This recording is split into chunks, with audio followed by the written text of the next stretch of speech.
অন্তর্বর্তী সরকারের প্রধান উপদেষ্টা ডক্টর মোহাম্মদ ইউনূসের সঙ্গে বৈঠকে বেশ কিছু সংস্কার প্রস্তাব দিয়েছে ৭টি ইসলামী দল। তার মধ্যে অন্যতম হলো ২ বারের বেশি যেন কেউ প্রধানমন্ত্রী না হয়। শনিবার যমুনায় প্রধান উপদেষ্টার সঙ্গে বৈঠক শেষে এ কথা জানান বাংলাদেশ খেলাফত মজলিসের মহাসচিব মাওলানা মামুনুল হক।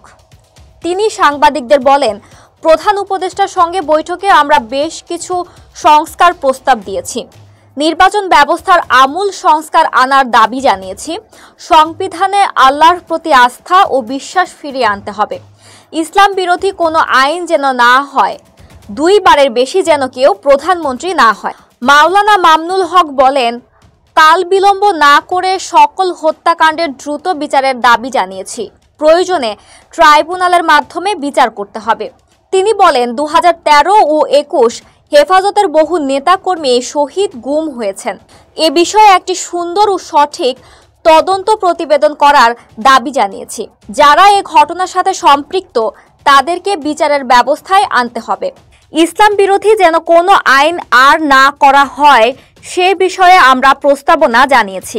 হেফাজত ইসলামের নেতাকর্মীদের বিরুদ্ধে যতগুলো মামলা হয়েছে তা অতি দ্রুত নির্বাহী আদেশে বিচারিক প্রক্রিয়া প্রত্যাহারের দাবি করেছি। সেটি ১ মাসের মধ্যেই যেন শেষ করা হয়। তিনি আরও বলেন, আগামী দিনে সহযোগিতার ব্যাপারে প্রধান উপদেষ্টা যে আহ্বান জানিয়েছে তাতে আমরা সাড়া দিয়েছি। প্রয়োজনীয় সংস্কার করে অযথা কাল বিলম্ব না করে যেন নির্বাচন দেওয়া হয় তার দাবি জানিয়েছি। এক্ষেত্রে সুনির্দিষ্ট কোনো সময় বেঁধে দেওয়া হয়নি। এর আগে বিকেল ৩টায় রাষ্ট্রীয় অতিথি ভবন যমুনায় এ বৈঠক শুরু হয়েছে।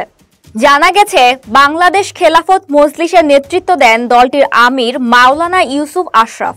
তার প্রতিনিধি দলে রয়েছে মহাসচিব মাওলানা মামুনুল হক ও যুগ্ম মহাসচিব মাওলানা জালাল উদ্দিন।